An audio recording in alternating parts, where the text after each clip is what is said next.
and welcome to another brand new episode of Books with Not Just Breathe. Today is going to be a very special, different, interesting sort of a video where I'm not going to review a book or an author. In today's video, I will try to answer a question that I have been asked many times. And what is that question? How do I choose the right medium to read a book in? Well, reading is a misnomer because we actually listen to books these days. So in today's video, I'm going to talk about my strategy of choosing the right book with the right medium. So what are these mediums that we're talking about? Well, the first one is audiobook. The second one is ebook. And the third one is, of course, the classic hard copy books. So, what is my strategy of deciding which books I listen to through an audio file or an audiobook, which books I read on my ebook reader, and which are the books that I actually go into a shop and come back home with? Let's begin with audiobooks. So, how do I decide which books I want to read as an audiobook? So, my number one characteristic of picking up an audiobook is that it should not be too complex. The book cannot be too complex. For example, let me pick up my favorite Murakami book here. So if you see my Murakami book, this is the Wind-Up Bird Chronicle. It has all these different bookmarks, colored bookmarks. And that is how I typically read Murakami. It is such a complex book. I mean, all Murakami books are quite complex. There are other books like these which are complex. The ideas are complex. The language may be complex. You need to go back and forth quite a bit. So for all such books, I will never pick an audiobook because it's just too difficult for me. So as I said, the most important characteristic to pick up an audiobook is that it should not be too complex. The second most important characteristic to pick up an audiobook is that it should not be too long. I don't have a great span of attention, and hence I cannot have an audiobook which runs on for hours and hours and days on an end. So if a book is too long, it's likely that I'm going to lose interest in it. So let's, for example, say this book.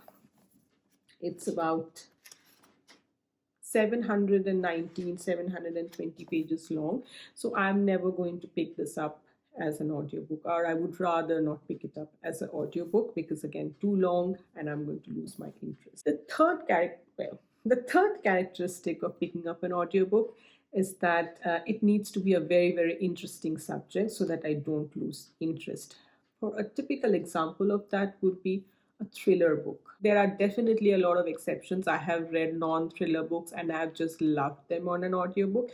But as a rule of thumb, if it is a thriller book, I would rather pick it up on an audiobook because I don't buy a lot of thriller books. It is not my kind of book that ways, and I'm probably not going to reread a thriller book unless, of course, it's an Agatha Christie or maybe a Sherlock Holmes. But then again, I don't know if they're really thriller books. The fourth characteristic of an audiobook is that it is an interesting subject, but I'm not too invested into it, or it is not really my type of book. For example, I'm not a cleanliness freak, but let's say Mary Kondo comes up with a brand new book and it does have a lot of interesting things in it.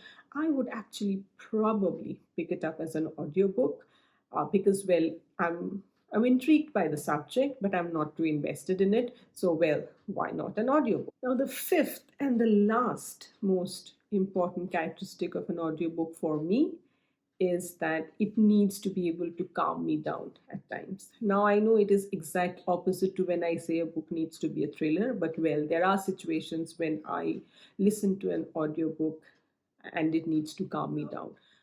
Ebooks. So I have got four characteristics to decide when to read that book as an ebook.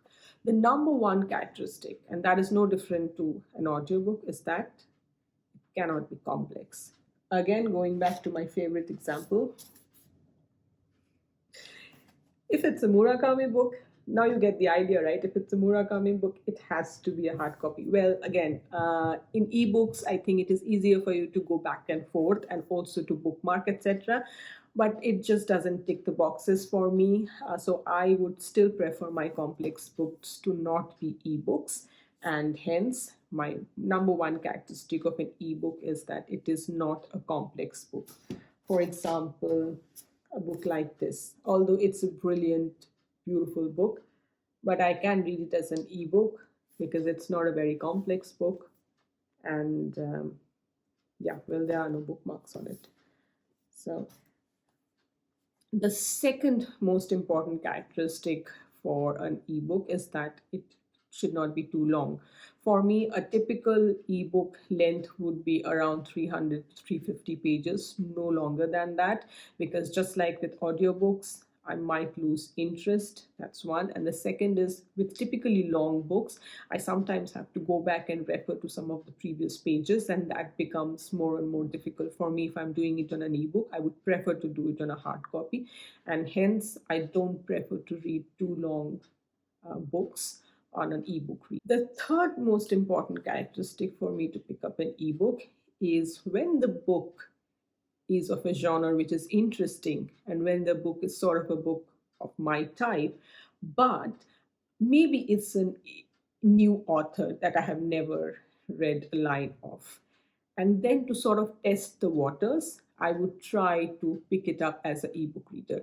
I will give a very recent example, and that was with this new wave of Japanese books that I've been reading recently.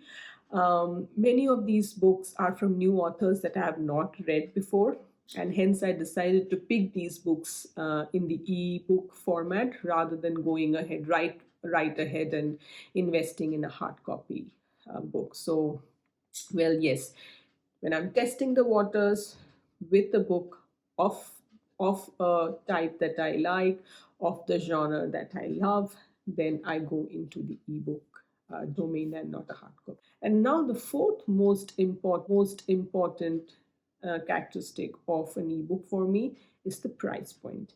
I live in Europe, and here books are a tad bit expensive. So when I'm in thinking of investing in a book, I do have to think twice, and oftentimes I go ahead with the ebook because that is, well, at least about 20-30% cheaper than the hard copy book. So that's the fourth most important characteristic for me. I mean, having said all of this, right, if there were limitless resources, that means just there was just limitless money, there was limitless storage space, there was limitless luggage to lug my books all around. I would prefer all my books to be hard copy books, but that is not the case in an ideal world. And that is why I have created this tiered strategy to see, how I can still read and listen to books, but what is the best way to do that with the amount of money, with the amount of space that I'm allowed. The last medium of books, which is the classic hard copy books. So by now, I think you would have guessed that for me to go ahead and pick up a hard copy, it has to be complex and it has to be long. Well, I've already talked about Murakami a lot, so I wouldn't talk about it again. But yes, a book like this, right, 700 odd pages, this will probably be a hard copy for me. Another interesting characteristic for a hard copy book is when it is almost like a collector's edition. For example, I have all the Harry Potter books, I have all the Sherlock Holmes books, I have all the Agatha Christie books. I'm actually looking at my bookcase right now. I have all the P.G. Woodhouse books and many, many more, which are like almost classics. And I would pick them up whenever I want to. I would read them, reread them, and hence I would pick them up as hard copy. There is one sort of edge use case, if I can say that, for picking up hard copy books, is when I actually walk into a bookstore and I find something very interesting, which is almost like a one of a kind book, and I just want to pick it up. I'll give you an example, and it's right here.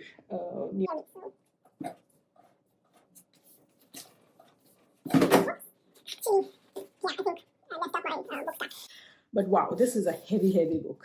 So this is a book that I actually picked up from one of my walk-ins into a bookstore when I was in Amsterdam. And this book is about meetings with remarkable manuscripts. So this is about all these different medieval manuscripts that the author and a bunch of authors investigate and sort of look into, and then they talk about these different manuscripts from like I don't know, it's like there are just so many. Some of these books that I just go into a bookstore and find very interesting, and I pick them up. So that is probably an exception to everything that I've said. But other than that, that's pretty much my strategy of how I tier my books into which medium I read them in, and maybe it will help you decide which medium you read your books in to get the maximum benefit out of the resources that you have. So I do hope you liked my video, and if you did, then let me know in the comment section. Do like it, do share it with your family and friends. And if you want to see regular videos from me, please do subscribe to my channel. That will really, really mean a lot to me. So, with that, signing off for another week. Until I meet you, stay safe, stay healthy. Bye for now.